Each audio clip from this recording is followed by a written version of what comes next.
My sister cost me a promotion I'd earned over 8 years, with a single dessert plate, held out to me in front of my entire company's board of directors. If you've ever had your family show up right when you finally had something to lose, you already know exactly where this is going. Stay till the end, because what my 6-year-old niece mailed me 3 weeks later is the part one still can't get through without stopping. My name is Emily Carter, and I was 33 the day my little sister walked into my office building wearing a visitor's badge she'd never need again. I was standing at the plotter on the 9th floor when I heard that laugh come around the corner. Bright, practiced, unmistakable. My stomach dropped before my brain caught up because that laugh belonged 1,200 miles away in Toledo, Ohio. Not here. Not in Denver. Not on my floor. Welcome to Silent Revenge, where we sit with the family wounds nobody names out loud, and the people who finally stop bleeding for folks who never once reached for a bandage. Drop a comment with the time and the city you're watching from right now. I read every single one. Now let me tell you what she was walking into, because it wasn't nothing. It was 8 years of my life poured concrete by concrete. I landed in Denver at 25 with $600, a fresh architecture license, and a duffel bag that still smelled like my old apartment. I didn't know a soul in Colorado. I slept on a futon above a laundromat my first year and worked every overtime hour the firm would give me because I was hungry, not for food, hungry to build something nobody could hand back to me or take away on a whim. I learned Meridian Design Group from the studs up, until blueprints talked to me before the software even rendered them. Frank Delgado, our design director, took me under his wing my first winter. He'd lost his own daughter years before, and I think some part of him poured a little of that love into the stray kid from Ohio who never left before 8 at night. Frank became the closest thing to a real dad I had in that city. Richard Voss, our managing partner, once told a room of junior associates that if Emily Carter says a structural detail's wrong, you stop everything and fix it. That's a reputation. I built that. Nobody handed it to me. Because here's the thing my family never said with their whole chest but showed me over and over: they always found room for my sister. For me, they found a folding chair in the garage. I never told anyone here about that folding chair, or the 6 Thanksgiving mornings I watched my parents' car pull out of the driveway with my sister in the passenger seat while I stood at the window in my pajamas. I just worked. I got good. I got quiet. I got free. For 8 years that held, barely, but it held. Then, on a random Tuesday, HR walked our brand new vice president of client relations down my hallway for a meet and greet, and she turned around smiling at me like I was a photograph she'd been chasing for years. You'd think a family that leaves one daughter behind needs a solid excuse. Mine never needed a consistent one. Today, I got carsick, so I stayed home while they drove 4 hours to a water park. At 11, concert tickets came in a pack of 3, so naturally I was the odd one out. At home. 14, it was money funny because my sister got a new bike that same spring. There was always a reason, and each one sounded almost reasonable on its own. That was the trick. You can't fight a reasonable-sounding excuse. If I cried, I was dramatic. If I asked why, I was starting something. My dad used to say, don't make your mom feel bad," as if her feelings were the fragile thing at that table, not the 12-year-old learning she came second to her own sister in her own house. My sister, Paige, 4 years younger, didn't build that house. She just lived in the warm room of it, the way you live in whatever climate you were born into. She never once sat in that folding chair. So when people ask why I don't just talk to her, why I don't just clear the air was never the problem. The foundation was poured crooked before either of us learned to walk. You don't clear that with a conversation. You move 1,200 miles and pray it doesn't follow. The floor fell out from under me while Sharon from HR kept talking. "Emily, this is Paige Sutton, our new VP of Client Relations. She'll work with every design team on client satisfaction." Sutton, she'd taken her husband's name. For half a second I hoped it was some other Paige. Then my sister said, bright and easy, "Actually, Sharon, we know each other. This is my sister." I watched every drafter at that end of the floor quietly file that away. Client relations sat over every design team's satisfaction scores, meaning my little sister now had a direct line into how my work got graded. I kept my face flat. I've kept my face flat telling a client his dream edition just failed inspection 2 days before demolition. I could hold it through this. "Welcome to Denver," I said, and shook her hand like she was a vendor. Her hand was soft. Mine had 8 years of blueprint ink ground into it. "I didn't know you were here," she said, warm, wide-eyed. I almost believed the not knowing. Almost. Behind the warmth sat a small, satisfied stillness, the look of someone who'd found the last page of a book she'd been chasing.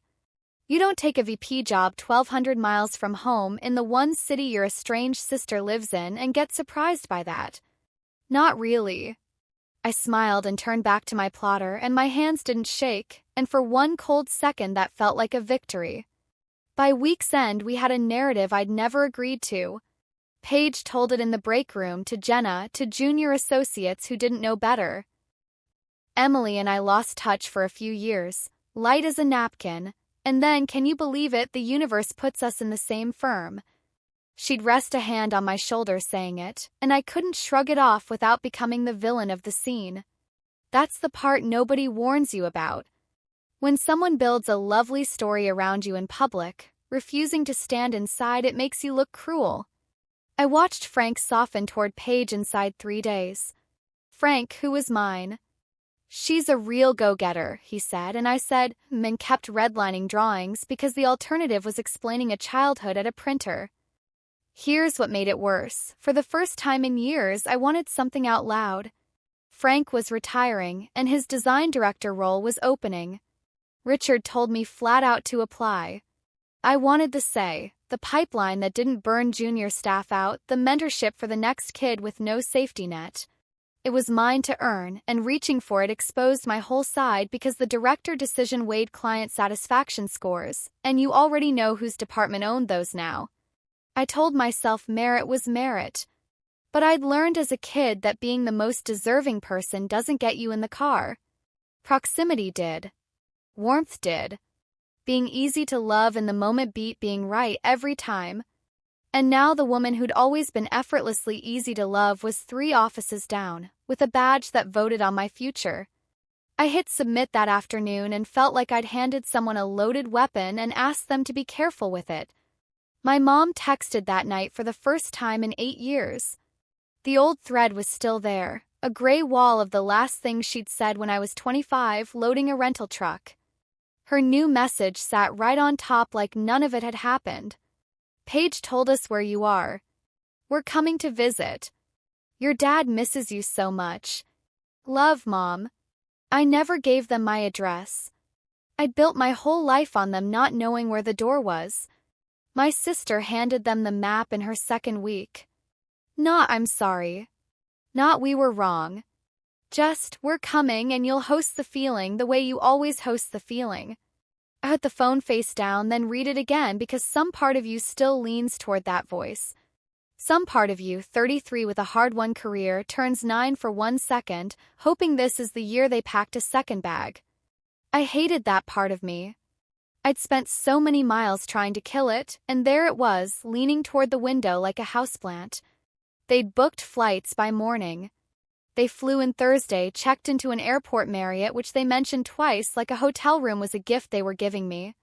My dad, Robert, hugged me like the last 8 years had been one long weekend. My mom, Diane, hung back and looked me over. "You've gotten so thin. Are you even eating out here?" 8 years, and the opening note was my body. We went to a steakhouse because Paige picked it and Paige picked everything, and my parents let her the way you let water find its way downhill. Derek stayed home with Harper, so it was the 4 of us in a vinyl booth, a family portrait with one figure counting the exits. My mom arranged the mood like she was folding napkins into swans. She laughed at my dad's jokes a half beat early. She told the waiter we were celebrating being together again. The scene had a shape, and the shape was nothing ever happened. No garage, no folding chair, just 2 sisters and proud parents and a bottomless breadbasket. I recognized that architecture instantly. I grew up in it. What I hadn't expected was how fast my own hands remembered their old job. Reaching for rolls, refilling water, smoothing, managing, making it easy for everyone but me. I put my hands in my lap and made them stay there. 20 minutes in, I was garnish. Paige's promotion first. Vice president, my mom said, tasting the word like wine. Then Harper's photos passed hand to hand. My dad asked me one question, whether the winters were rough, and before I finished, my mom was telling Paige she looked tired and should let Derek take Harper more. I tested it gently. I'd rather not spend the visit on the past, but I do want to talk about some of it while you're here. Reasonable adult. My mom's smile didn't move, but her eyes did. Oh, Emily, we didn't fly out here to dig up old business. Dig up.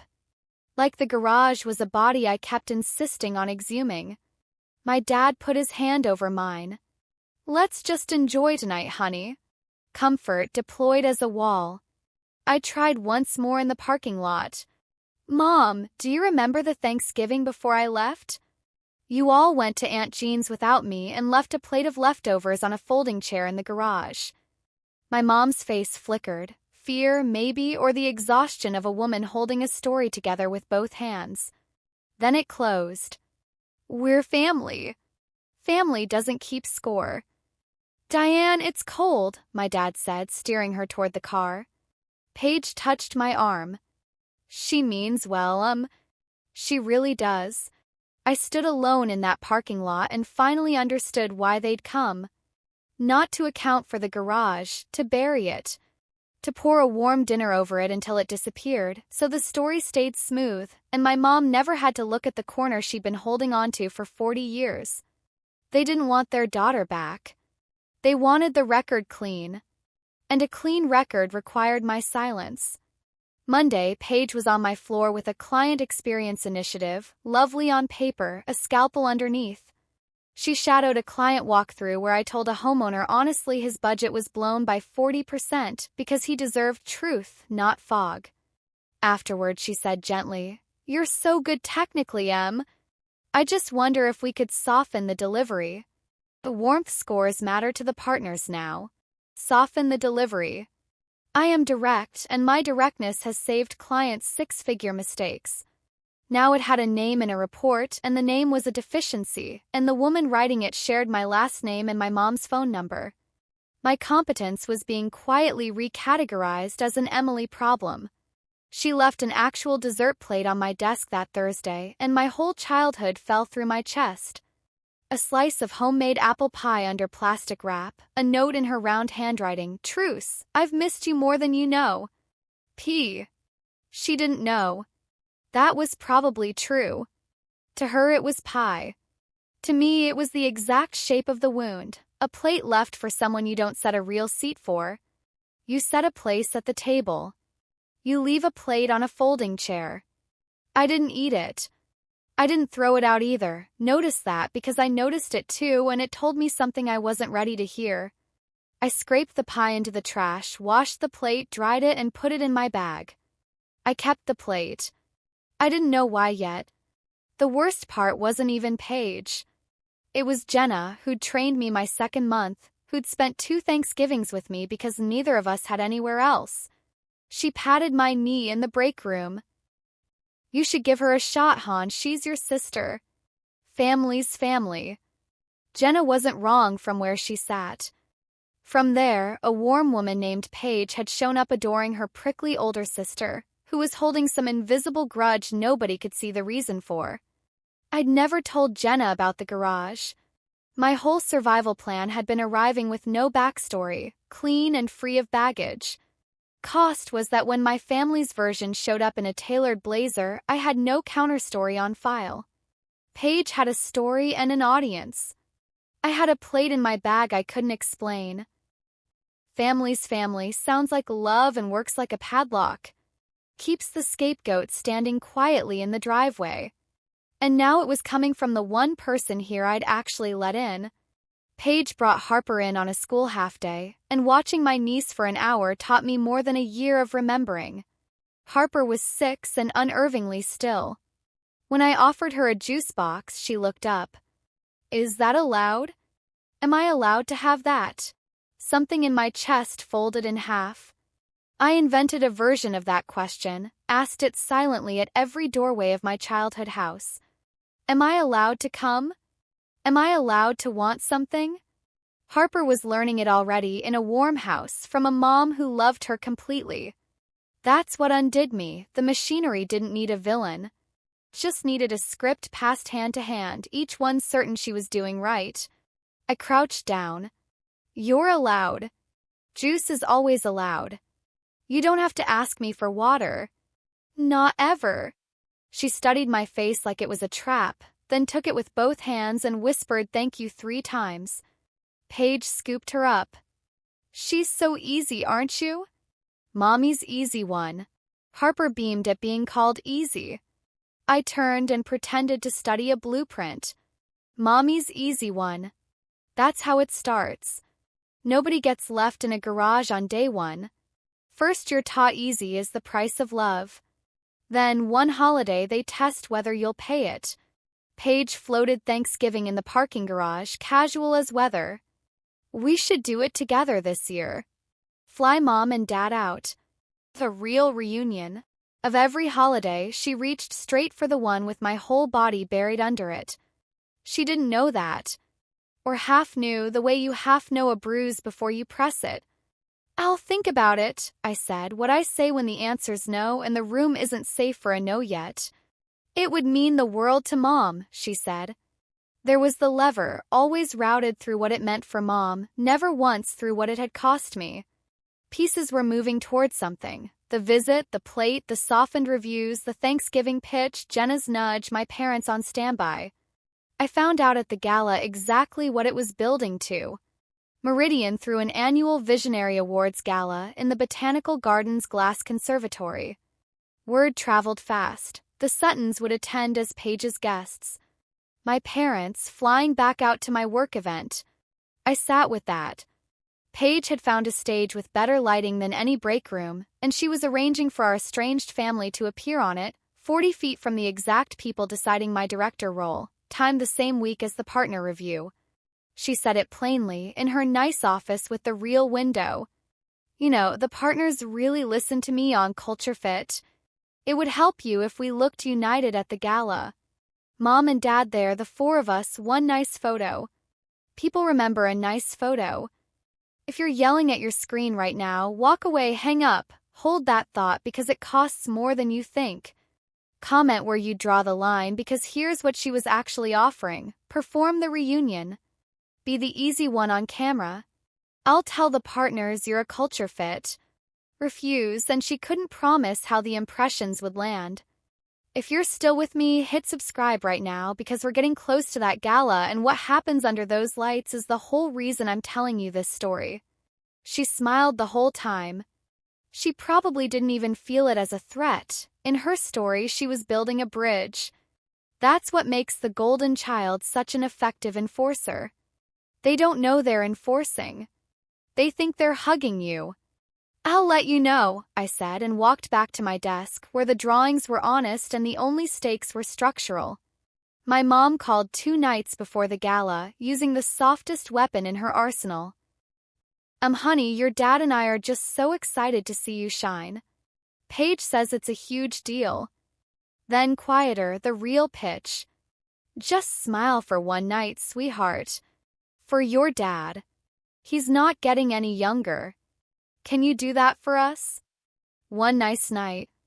As if I'd made every night before it unnice. She wasn't asking me to smile.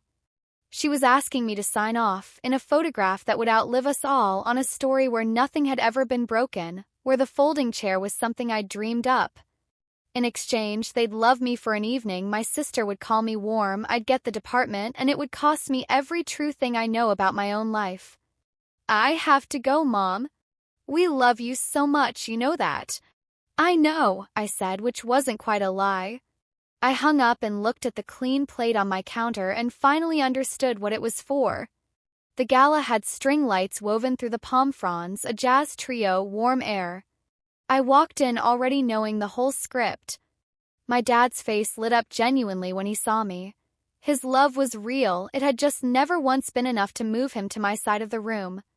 My mom worked the crowd in navy blue, telling a board member's wife about her two successful daughters. Paige found me in 90 seconds and steered me toward Richard Voss, two board members, and the CEO. Everyone, this is my sister Emily, our senior design architect, honestly the backbone of this firm. Perfectly pitched. I watched the trap close with something close to admiration because it was elegant. If I refused a photo now, I'd look like I was spiting a sister who just praised me. A photographer hovered at the edge, exactly where he'd been told to stand. Harper was there in a small navy dress, holding my dad's hand, watching with careful eyes. Then a server passed with a tray of desserts, and Paige took a small plate off it, holding it out to me in front of everyone. Here, you never eat at these things. Welcome back to the family, sis. Plate held out in front of the board, my parents, the photographer already lifting his camera, Harper. The whole room tilted toward the picture. Take the plate. Smile. Get the job. Be easy. Be loved for one night. Pay the price I'd always been asked to pay. My mom's face was luminous with anticipation. My dad was already misting up. I felt the whole gravity of my life pulling my hand up. Then I looked down at Harper instead, 6 years old, watching to see what a grown woman does when the family holds out a plate and calls it a seat. I did not raise my voice. I have stood calm through worse than this. I looked at my sister and at the plate, and very gently I did not take it. No, thank you, I said, quiet enough that only our circle heard. Camera came back down, confused. My mom's radiance flickered. The little plate hung in the air with nowhere to land, and somewhere behind it, a house 1,200 miles and 25 years away finally, quietly came down. Paige's smile stayed up a beat too long. She said, stepping in close. Don't do this here. Please just take the plate. My mom hissed under the music. Emily Rose Carter. Do not embarrass this family. There it was, undressed at last. The fear was never about losing me. It was about the photo. I kept my voice level, aimed only at them. I know exactly what you're offering, I told Paige. The photo, then a good word to the partners. I'm not trading my life for a job title.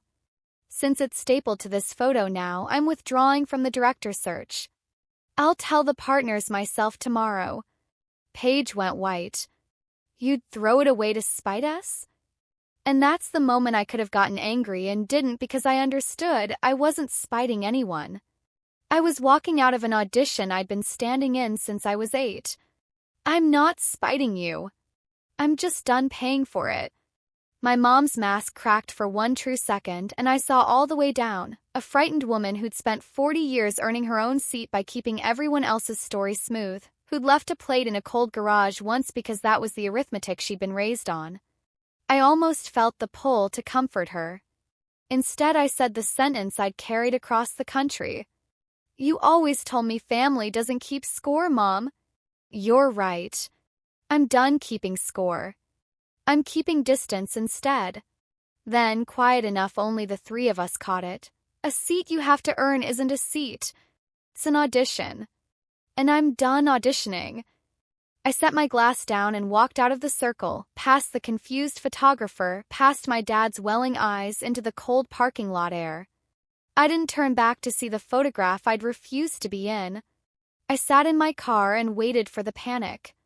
It never came. What came was quiet. I just walked away from the job I wanted, in front of the people who could give it to me, and for the first time in longer than I could remember, I didn't feel like I was being graded. I'd believed leaving Ohio had set me free. But I'd packed the audition into my duffel bag and carried it 1,200 miles anyway, still trying to prove I was easy enough to deserve a seat somewhere.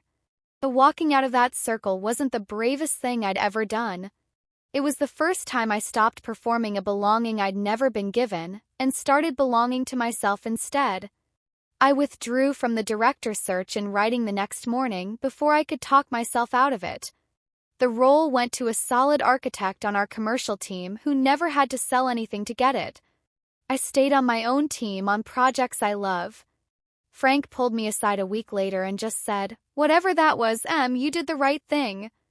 it showed. A month after that, he asked me to design and lead a new mentorship track for the whole firm. My curriculum, my name on it, built around the honest teaching my sister had tried to file down. It wasn't a consolation prize. It was the clean consequence of being someone people could trust, offered by a man who never needed me to perform anything to earn it.